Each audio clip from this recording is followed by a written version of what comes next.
नमस्कार साथियों, आ चुका आपका होस्ट एंड दोस्त पवन लेकर के ताजा तरीन टॉपिक आपके अपने YouTube channel educational centre Jharkhand पे। स्वागत करता हूं मैं आप सभी लोगों का अपने YouTube channel educational centre Jharkhand पे। चलिए साथियों, आज का क्लास हम लोग करेंगे। उससे पहले थोड़ा सा क्लास को पहले रिवाइंड कर लेते हैं। हमारा क्या आदत है हम सभी लोगों का कि थोड़ा सा रिवाइंड कर लेना है पिछले को, ताकि माइंड में सारा चीज घूमते रहे। उसके बाद आगे हम लोग पढ़ेंगे तो उससे रिलेटेड जो है अच्छे से समझ में आए। ठीक है। पिछली क्लास में मैंने बताया था ईवीएम मशीन के बारे में। वो किसमें बताया था? सार्वभौमिक व्यस्क मताधिकार के बारे में। ठीक है। जब सार्वभौमिक व्यस्क मताधिकार जब मैं बता रहा था क्लास 7 में, तो उस समय मैंने आपको ईवीएम मशीन और एक और चीज के बारे में बताया था, मत पत्र पेटिका। क्या बताया था? मत पत्र पेटिका। पहले क्या होता था साथियों कि मत पत्र पेटिका से ही वोट डालने का, वोट देने का उसमें वही सिस्टम रखा गया था। लेकिन उसके बाद फिर ईवीएम मशीन आ गया और इस ईवीएम मशीन से समय की भी बचत होने लगी और अच्छे तरीका से इसमें वोटिंग होने लगा। ईवीएम मीन्स, ईवीएम का फुल फॉर्म कहा जाए तो क्या होता है? Electronic voting machine. क्या होता है? Electronic voting machine. चलिए तो आज हम लोग पढ़ते हैं आगे। हमारा आज का टॉपिक है साथियों निर्वाचन।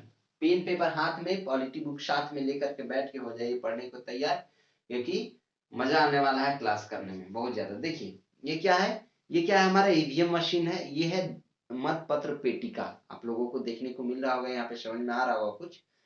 तो यहाँ पे हम लोगों को आज हमारा टॉपिक है निर्वाचन यानी चुनाव। क्या इसको, निर्वाचन को क्या बोला जा सकता है? चुनाव। इसके बारे में हम लोग आज जानते हैं डीपली अच्छे से। उसके बाद मैंने कुछ ईवीएम के लिए जो है सो कुछ इंपॉर्टेंट पॉइंट लिख करके लेकर के आया हुआ हूँ, वो भी मैं आप लोगों को बताऊंगा। तो चलिए जानते हैं कि निर्वाचन में वयस्क मताधिकार के द्वारा जनता अपना प्रतिनिधि चुनती है। वयस्क मताधिकार मतलब कहने का अर्थ यह है कि जो व्यक्ति 18 साल से, जो नागरिक 18 साल से या 18 साल का हो, 18 साल से ज्यादा का, तो वो वोट दे सकता है। वो एक वयस्क मताधिकार कहलाता है। ठीक है। और यह जो है सो अपना जनता अपना खुद जो है सो प्रतिनिधि चुनती है। लोकसभा, विधानसभा तथा स्थानीय स्तर के लिए सामान्यतः प्रत्येक 5 वर्ष में चुनाव होता है। मैंने बताया आप लोगों को पिछले क्लास में भी, क्लास 6 में अभी मैं वही पढ़ा रहा हूँ। आप लोग नहीं देखे हो तो वीडियो को जा करके देख लीजिए। मैं लिंक डाल दूंगा ऊपर आई बिंदु पे। ठीक है। तो हम लोग क्या जानेंगे कि लोकसभा, स्थानीय जो चुनाव होती है लोकसभा और स्थानीय स्तर के लिए और विधानसभा, इन समय के लिए सामान्यतः 5 साल के अंदर में चुनाव होते हैं। 5 साल तक इन लोगों को राज करने का अवसर मिलता है। 5 साल तक इन लोग अपना कार्य देते हैं, अपना जो है सो भूमिका निभाते, अपना काम करते हैं इस चुनाव के द्वारा। ठीक है। अब लोकसभा तथा विधानसभाओं के लिए कभी कभी 5 वर्ष से पहले भी चुनाव होते हैं। लोगों को पता ना हो तो ये चीज जान लीजिए कि लोकसभा और विधानसभा के लिए साथियों 5 साल से पहले भी कभी कभी चुनाव हो जाता है। अब आपके मन में एक क्वेश्चन आएगा, मेरे मन में पहले आया, उसके बाद मैं आपसे पूछ रहा हूं। कमेंट सेक्शन में इसका जवाब जरूर दीजिए कि ऐसी कौन सी परिस्थिति होती है या किस परिस्थिति में लोकसभा तथा विधानसभाओं के चुनाव 5 वर्ष के पहले होते हैं। मुझे इसका आंसर आप लोग कमेंट सेक्शन में जरूर बताइएगा। ठीक है। और अपने दोस्तों को शेयर वेयर करो, सभी लोग साथ ही जुड़ेंगे तो सभी लोगों के मन में अलग अलग आइडिया आएंगे क्यों 5 साल से पहले ही लोकसभा और विधानसभा में के चुनाव 5 वर्ष से पहले भी होते हैं। ठीक है। इसका आंसर मुझे जरूर आप लोग देंगे। आप लोग ना देंगे तो फिर मैं कल दूंगा इसका जवाब, क्योंकि आप लोग लेकिन जरूर सोचने का प्रयास करेंगे कि 5 साल से पहले भी लोकसभा और विधानसभा का चुनाव क्यों होता है। ठीक है। चुनाव करवाने की जिम्मेदारी निर्वाचन आयोग को सौंपी जाती है। निर्वाचन आयोग ना, यानी इलेक्शन कमीशन जो है, उसी को ये सारा जिम्मेवारी होती है चुनाव करवाने की, यानी निर्वाचन कराने की काम सारा जिम्मेवारी निर्वाचन आयोग की होती है। स्थानीय स्तर के चुनाव राज्य निर्वाचन आयोग द्वारा कराए जाते हैं। तो स्थानीय स्तर के जो चुनाव है साथियों, वो कौन कराता है? राज्य निर्वाचन आयोग। ठीक है। उसी के द्वारा हमारे स्थानीय स्तर के चुनाव होते हैं, जैसे पंचायती राज व्यवस्था, ये एक स्थानीय राज व्यवस्था है, ठीक है। चुनाव से संबंधित समस्त व्यवस्था करना निर्वाचन आयोग का ही काम होता है। निर्वाचन आयोग का काम ये होता है कि चुनाव से संबंधित जितने भी व्यवस्था करने हैं, जैसे ईवीएम मशीन को रखना, चुनाव में जो है सो कौन कौन से पत्रिका में क्या क्या नाम दाखिल होंगे, किसको पर्ची देना है, किसको नहीं देना है, ये सारा काम चुनाव आयोग का ही होता है, निर्वाचन आयोग का ही होता है, ठीक है। तो हम लोग इसमें जानेंगे आगे साथियों। पहले हम लोग जान लेते हैं थोड़ा सा ईवीएम मशीन के बारे में, उसके बाद हम लोग कल जानेंगे। आज हम लोग यहीं तक, निर्वाचन आयोग के कार्य जो है सो थोड़े से लंबे हैं, इसलिए सेशन थोड़ा लंबा ज्यादा हो जाएगा, इसलिए मैं इसे कल बता दूंगा। आज मैं सिर्फ निर्वाचन आयोग बताता हूँ और आप लोगों को ईवीएम मशीन के बारे में अच्छे से डीपली बता देता हूँ, ठीक है। तो निर्वाचन आयोग के कार्य प्रमुख निम्नलिखित हैं, वो मैं कल बताऊंगा। आज हम लोग यहीं तक पढ़ेंगे, लेकिन उससे पहले मैं ईवीएम मशीन को बता देता हूँ एकदम डीपली तरीका से, आप लोग उसको जानना बहुत जरूरी है, इसलिए मैं उसे इंपॉर्टेंट पॉइंट उसका लेकर के आया हूँ। देखिए सबसे पहले जो है सो, सबसे पहले ईवीएम मशीन का प्रयोग केरल में नॉर्थ पराऊर विधानसभा क्षेत्र के लिए उपचुनाव में कुछ मतदान केंद्रों पर 1998 में किया गया था। एकदम इंपॉर्टेंट पॉइंट है, पेन पेपर हाथ में अगर रखे हो तो इसे जरूर नोट कर ले साथियों, क्योंकि आप लोगों के लिए जानना या सभी लोगों के लिए जानना बेहद जरूरी है।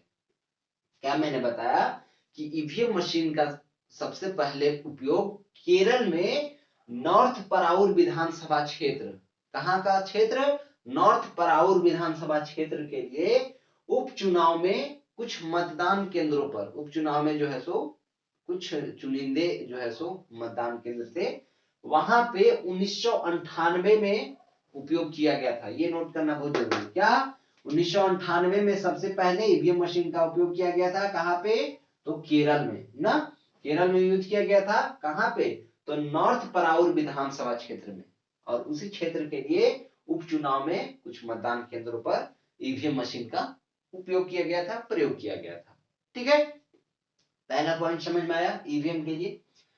दूसरा मैं लेकर के आया हूं इंपॉर्टेंट जानकारी तथ्यात्मक के रूप में, 1999 के आम चुनाव एवं राज्य चुनाव में कुछ भागों में ईवीएम का प्रयोग हुआ था। 1999 में, पहले यहाँ क्या था, 1998 में कहां पे हुआ था, केरल में, लेकिन उसके बाद 1999 में जो है साथियों, वो आम चुनाव एवं राज्य चुनाव में कुछ भागों में ईवीएम मशीन का प्रयोग हुआ था, ठीक है। अगला पॉइंट क्या है हमारा, 2004 से पूरे भारत में आम चुनाव का, राज्य विधानसभा का चुनाव में, राज्य विधानसभा का चुनाव में ईवीएम का इस्तेमाल हो रहा है हमारे भारत देश में, पूरे भारत देश में 2004 से पूरे भारत में, यानी पूरे भारत यानी भारत के जितने भी राज्य हैं सभी राज्यों में आम चुनाव या फिर राज्य विधानसभा का चुनाव, इन दोनों में ईवीएम मशीन का इस्तेमाल हो रहा है, ईवीएम मशीन का वहां पे इस्तेमाल हो रहा है, ठीक है। अगला पॉइंट क्या है, ईवीएम मशीन से जो है सो वोट करने में, ये चीज जान लीजिए कि ईवीएम मशीन से जो पहले मत पत्र पत्रिका था, उससे बेहद जल्दी या बहुत पहले ही जो है सो वोट करने एवं चुनाव का परिणाम की घोषणा करने में समय की बचत होती है। ईवीएम मशीन से जो है साथियों समय की बहुत ज्यादा बचत होती है, किसकी तुलना में, तो मत पत्र पेटिका की तुलना में। मैं यहाँ पे आप लोगों को दिखा भी देता हूँ मत पत्र पेटिका फिर से एक बार, और ईवीएम मशीन। देखिए ये क्या है, ईवीएम मशीन है, ये है ईवीएम मशीन और ये है मत पत्र पेटिका। अगर दिख रहा हो आप लोगों को कैमरे में तो अच्छे से देख लीजिए, ये है मत पत्र पेटिका और ये है ईवीएम मशीन, ठीक है।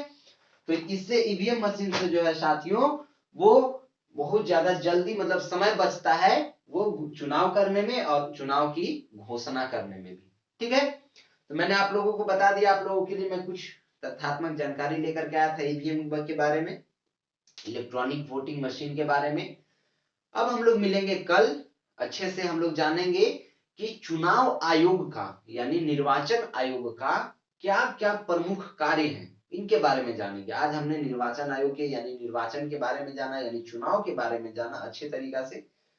कल हम लोग जान लेंगे निर्वाचन आयोग के क्या क्या प्रमुख कार्य हैं। आज भी मैं बता देता निर्वाचन आयोग का, लेकिन थोड़ा सेशन लंबा हो जाएगा ना, इसलिए थोड़ा ही थोड़ा सीखिए, लेकिन मजेदार चीज सीखिए ना, मजा आएगा।